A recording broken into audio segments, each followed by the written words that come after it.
Hello, good morning dear student.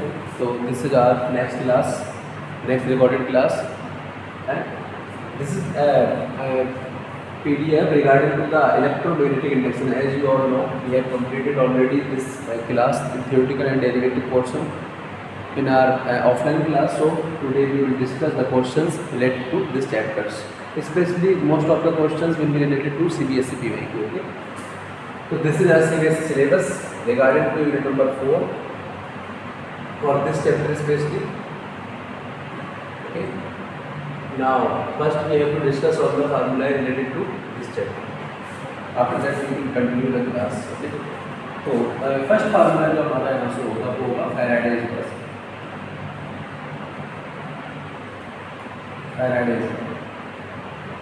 Faraday's law link minus d phi B over t P.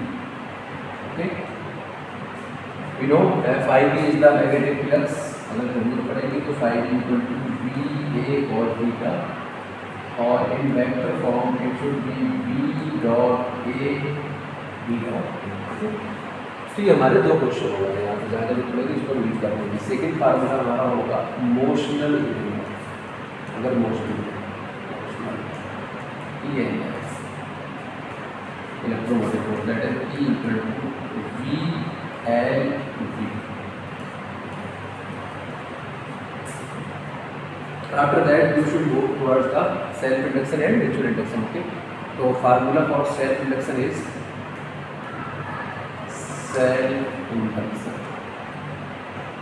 Then it will be electromotive force or EMF induced EMF should be equal to minus L di over dt. ये आपका यहाँ से हो गया एक self induction for solenoid. Self induction for solenoid तो वो भी ड्रैग कराया था L equal to mu not N upon L into A. ये आपका आ गया था सोलेनॉइड. सेल्फ इंडक्शन का उपयोग जहाँ भी अगर जरूरत पड़ेगी तो. Second mutual induction.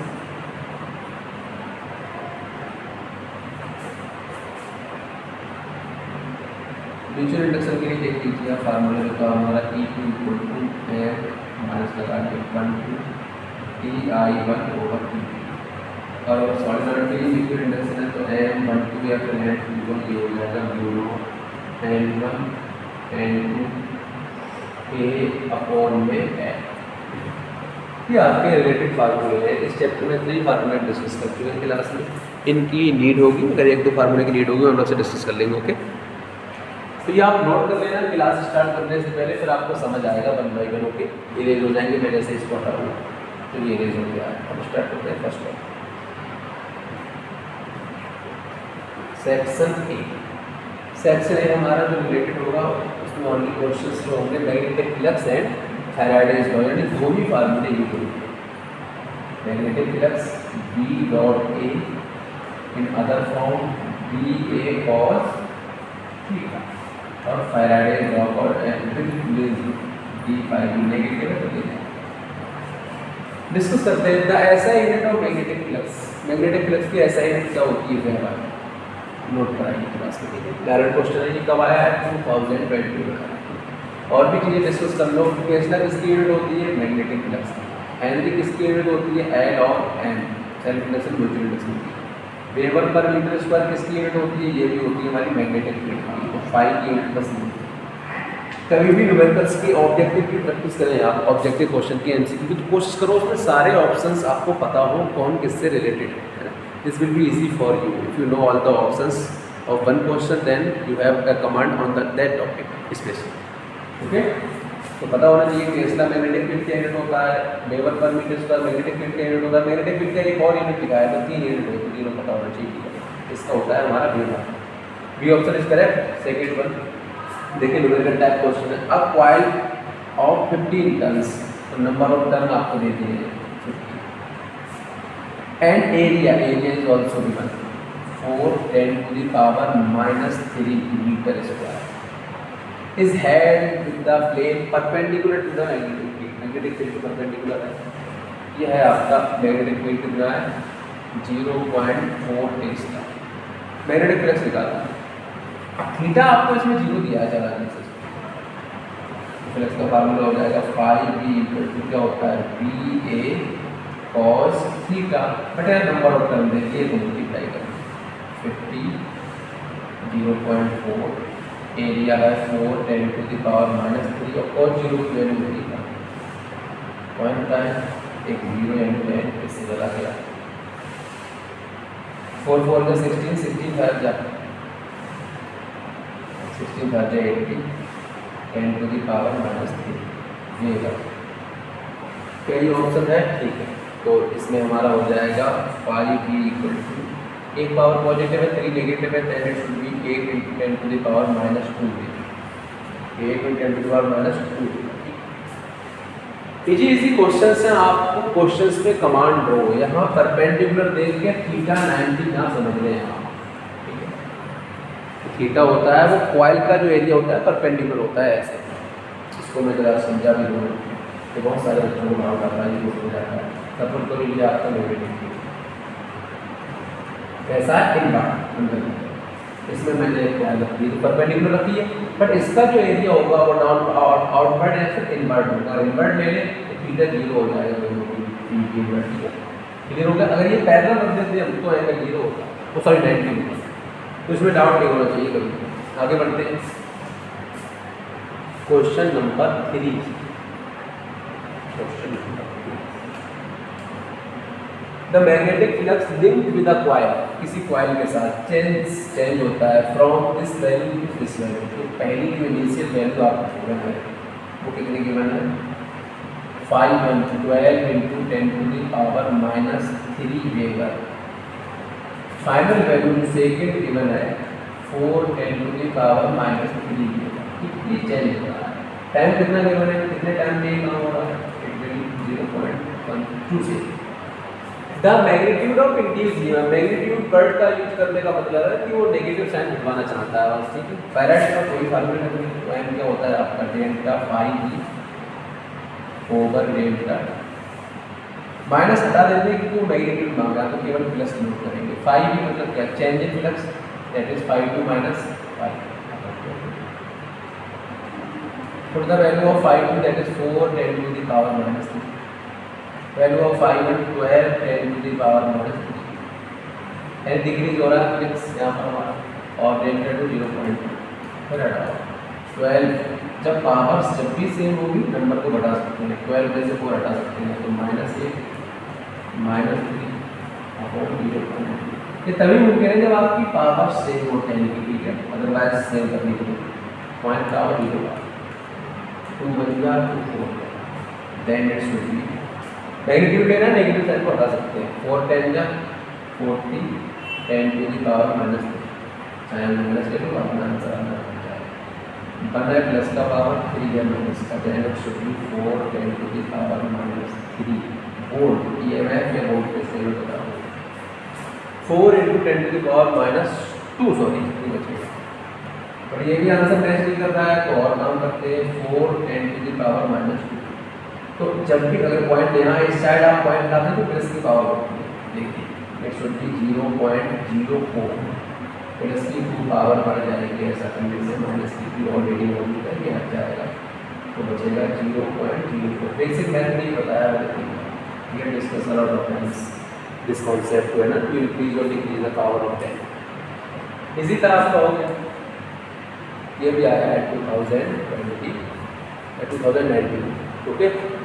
अगला क्वेश्चन देख लेते हैं Lenz law is consequence of, Lenz law किस पर बेस्ड है, कॉन्सिक्वेंस मतलब based of the law of conservation of energy.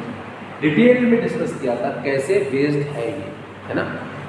The condition और सिचुएशन और डायरेक्शन ऑफ ईएमएफ और induce current is always such that it oppose the factor which produces it, जिसको produce करता है ये उसी का अपोज करता है, ठीक है। उन्होंने क्लास में डिस्कस किया है थ्योरी वाली class.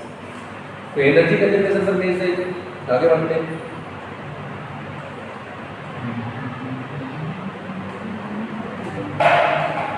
Question number 5 A bar magnet is moved with its north pole pointing towards the closed circular coil. Bar magnet rubber, इधर साउथ इधर नॉर्थ पोल, कह रहा है एक सर्कुलर कॉइल है, ऐसा कोई कॉइल है, इधर ये कर रहा है। Along the coil axis viewed from the side of the approaching magnet, इधर से देख रहे हैं, देखने के दो तरीके, इधर से भी देख सकते हो और आप इधर से भी देख सकते हो दूसरी साइड। वो कह रहा है इधर से देख रहा है तो इस साइड आ गया, तो उधर से एक आंख बना,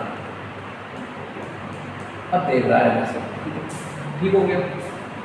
Viewed from the side of the approaching magnet, the induced current in the coil flows clockwise। ये बड़ा अच्छा क्वेश्चन है। एंटी क्लॉकवाइज क्लॉकवाइज कैसा होगा, अब पढ़ते हैं लेंज लॉ। लेंज कहते हैं कि the direction of the induced current और EMF is such that it always oppose the cause this produces it, है ना। It means it should flow like that, it repel north pole, because north pole is approaching it, then it should repel north pole. If north pole is going away from it, then it will attract. अभी north pole इसके पास आ रहा है तो ऐसा हो जाए कि इसको रिपेल करे। रिपेल करने के लिए वो बिहेव करना चाहिए नॉर्थ पोल की तरह। पहले बता चुके हैं, अगर करंट हमारी क्लॉकवाइज है, कैसा है क्लॉकवाइज, ये बिहेव करेगा साउथ पोल। अगर करंट हमारा एंटी क्लॉकवाइज है, कैसा एंटी क्लॉकवाइज के नॉर्थ, अब नॉर्थ पास जा रहा है, नॉर्थ को अपोज कराना है तो ऐसा ही होना चाहिए। तो करंट कैसा होगा एंटी क्लॉकवाइज। अब ये नॉर्थ पोल हो गया, नॉर्थ क्या करेंगे दूसरे को रिपेल, यही लेंथ कहते हैं। इधर पास ले जा रहे हो तो रिपेल करेगा, दूर ले जा रहे हो तो अट्रैक्ट करेगा। अगर ये चेंज कर दे कंडीशन कि अगर अपोजिट डायरेक्शन में ले जाए तो साउथ की तरफ बिहेव करेगा। डिटेल में डिस्कस किया है, तो कैसा होना चाहिए एंटी क्लॉकवाइज। कंफर्म है? तो इसको पढ़ना है, अप्रोच कर रहा है, दूर जा रहा है, कौन सा है, वैसे ही कर सकते हैं। कई सारे क्वेश्चन किए थे क्लास। डिफरेंशिएशन पे बेस्ड क्वेश्चन है ये आपका, ठीक है। मिली दे दिया है, मिली वेबर, तो पहले नोट कर लें, मैंने इसलिए बताया।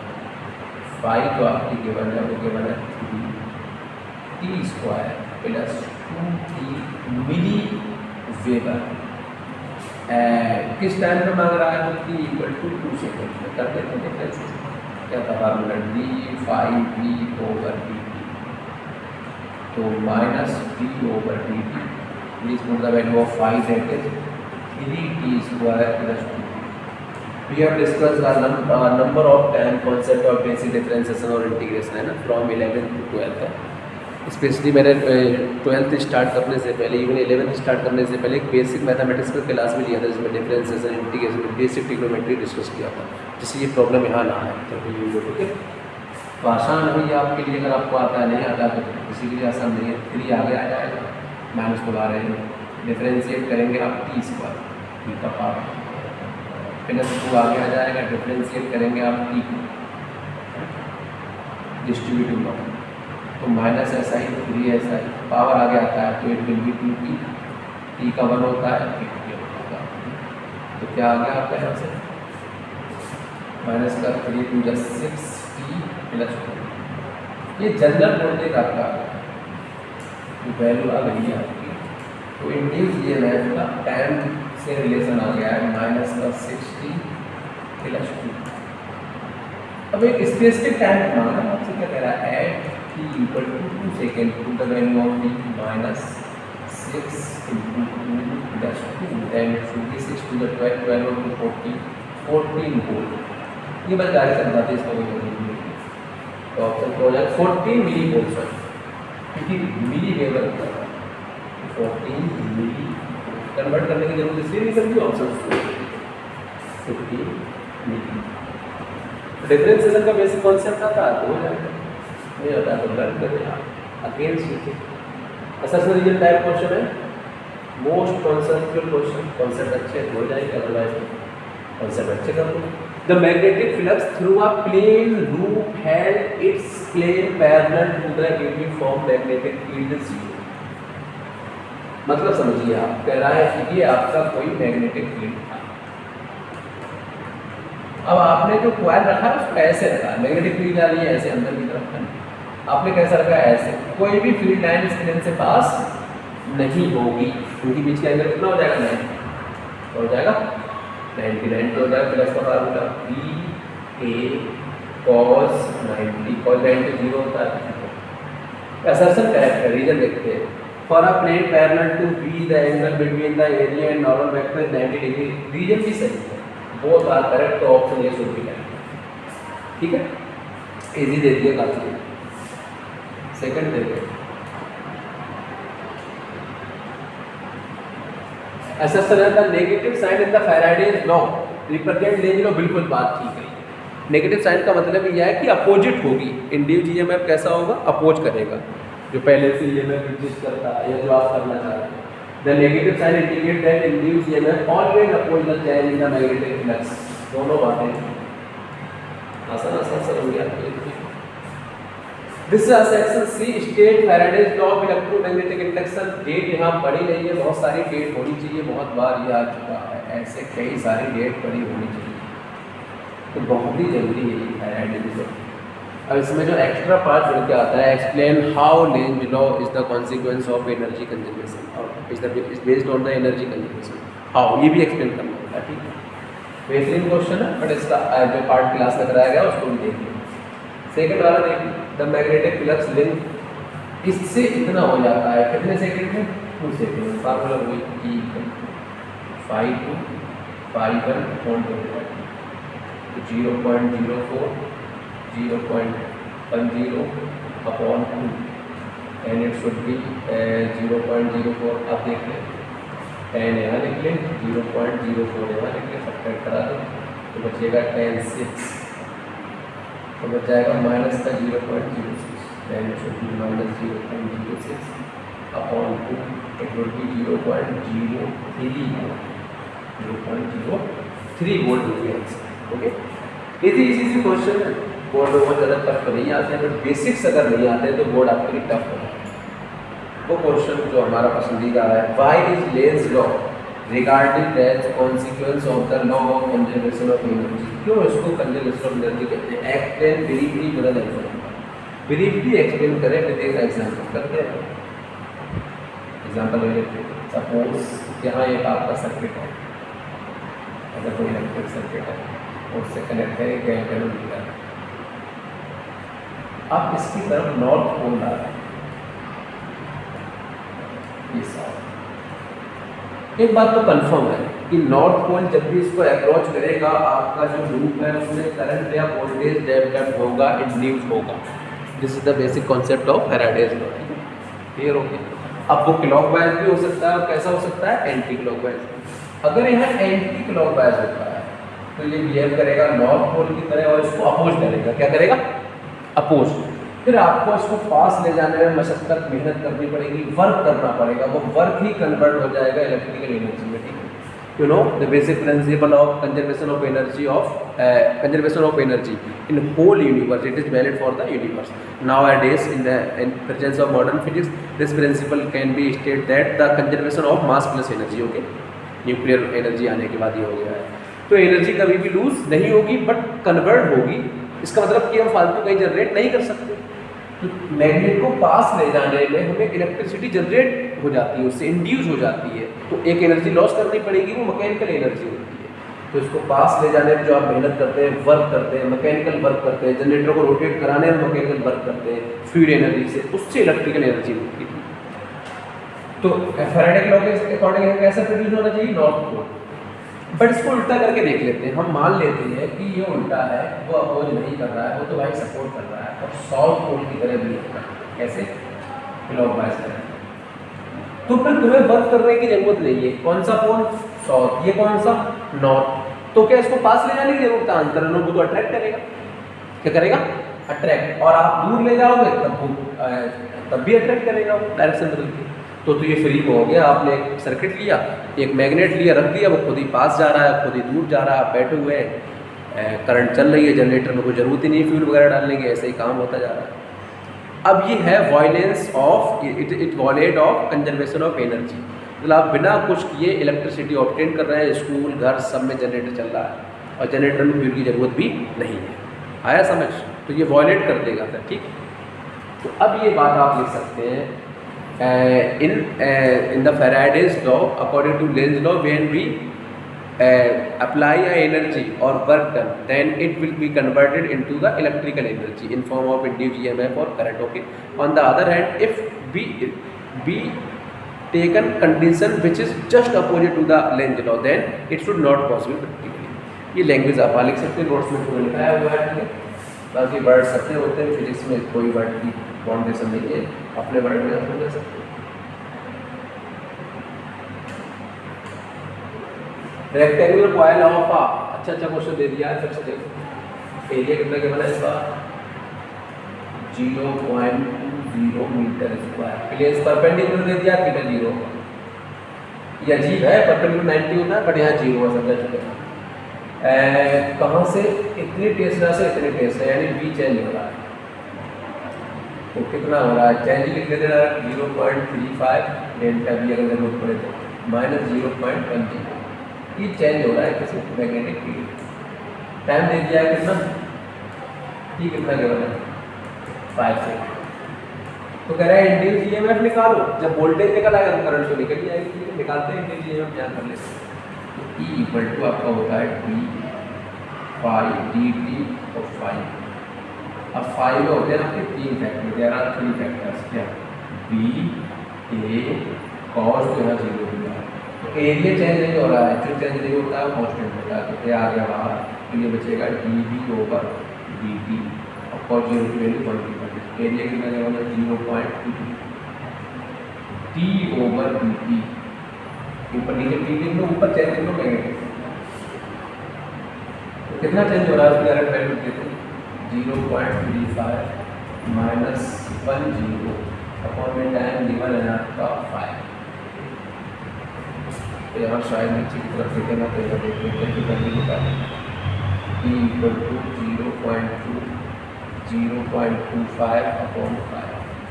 पॉइंट हटाया नीचे 2 0 बढ़ा दिए, या पॉइंट आया नीचे 1 0 बढ़ा दिया, 25 4 जाए, ठीक है। तो आपका बच गया 4 5 20 100 लिख सकते हैं। 20 को कितना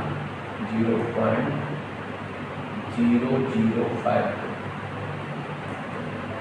कितना वोल्टेज आपका आ गया, ठीक है। आपको कह रहा है करंट निकालो, करंट निकाल दो I equal to E upon R। E कितना गिवन है आपको 0.005, R गिवन है 2.5। यहाँ से आप करंट की वैल्यू निकाल सकते हैं, ठीक है। तो ऐसे हो जाएंगे ये क्वेश्चन, देखिए पूरे क्वेश्चन है, इसमें बहुत ज़्यादा हैवी क्वेश्चन है नहीं। अगर आपको कॉन्सेप्ट समझ में आ जाए तो बहुत ही शानदार टॉपिक है, तो ये भी न्यूमेरिकल आप कर ही लेंगे। यहाँ से आगे बढ़ते हैं, लॉन्ग आंसर टाइप क्वेश्चन है, एक केस स्टडी है, यही तक आज डिस्कस करेंगे। केस स्टडी और देख लेते हैं, ये लास्ट होगा आधा क्वेश्चन कंप्लीट हो जाएगा। तो कह रहा है आपसे student sets up on experiment in which a bar magnet is move towards and away from a stationary coil connected to a sensitive galvanometer and observe the deflection, different speed and orientation of the magnet, ठीक है। कह रहा है when the magnet is held at rest inside the coil, the galvanometer shows, जब भी magnet rest पे होगा तो कोई भी डिफ्लेक्शन नहीं होगा, क्योंकि मैग्नेटिक एक्सचेंज नहीं होगा तो लोड नहीं हो सकता। आगे बढ़ो, और increasing the speed which magnet is move, जब मैग्नेट तेजी से होगा तो डिफ्लेक्शन बढ़ जाएगा। कह रहा है deflection decreases increase, magnetic flux ज़्यादा चाहिए। Reversing the pole of the, कह रहा है नॉर्थ की जगह साउथ ले जा रहा है, facing the coil is reverse, तो उसको जब भी रिवर्स कर दोगे direction of induced current also reverse हो जाएगा। मैग्नीट्यूड ऑफ नहीं, डायरेक्शन भी होगा, मैग्नीट्यूड तो नहीं होगा, डायरेक्शन होगा। The physical quantity that is being changed to induce current in this experiment, तो क्या चेंज होता है मैग्नेटिक फ्लक्स, ठीक है। जहाँ तक हो गया उसको समझ लेते हैं, कहना क्या चाहता था। 3 इडियट में जैसे होता है, कहना क्या चाहते हो भाई, कहना क्या चाहते हो, तो कुछ ये कहना चाहता है। अरे आपने गैल्वेनोमीटर फिट किया हुआ है, तो आप जब भी नॉर्थ पोल पास ले जाओगे तो ले जाओगे पास, पहले तो ये रेस्ट में है, पहले केस में स्पीड कितनी जी, तो इससे जो मैग्नेटिक फील्ड लाइंस निकल रही होगी वो कैसे रहेंगी, कांस्टेंट। तो इंड्यूस्ड ईएमएफ क्या होता है, change in magnetic field line of flux, change ही नहीं हो रहा है, तो पहले बार लिख दिया था हमने इंड्यूस्ड ईएमएफ 0 है। अब वो कह रहा है अगर स्पीड बढ़ा दें आप, अब स्पीड 0 नहीं, बहुत तेज़ी से ले जा रहा है, तो ये जो टाइम 3 थी पास आते आते 4 या 10 हो गए, तो इंड्यूस्ड ईएमएफ बढ़ जाएगा, इसलिए हमने लगाया था इंड्यूस्ड। अगर वो कह रहा है रिवर्स कर दे कि आप पास में ले जाकर कहाँ ले जा रहे हैं, दूर, तो अगर करंट अभी एंटी क्लॉकवाइज था तो अब क्लॉकवाइज हो जाएगा, डायरेक्शन और मैग्नीट्यूड दोनों बदल जाएगी, डायरेक्शन तो बदल ही जाएगी। ठीक है, तो ये कॉन्सेप्ट था, क्लियर हो गया है। ठीक, जब भी हमारा अगला ऑनलाइन क्लास होगा, पॉसिबिलिटी है कि मंडे होगा, उसमें induced EMF, current, charge and energy, motional EMF भी डिस्कस करेंगे। ठीक है, इससे आगे बढ़ेंगे। 3 टॉपिक में इसको डिवाइड किया है वर्कशीट को हमने। लास्ट टॉपिक हमारा होगा सॉलिनॉइड। ठीक है, specially self induction and mutual induction.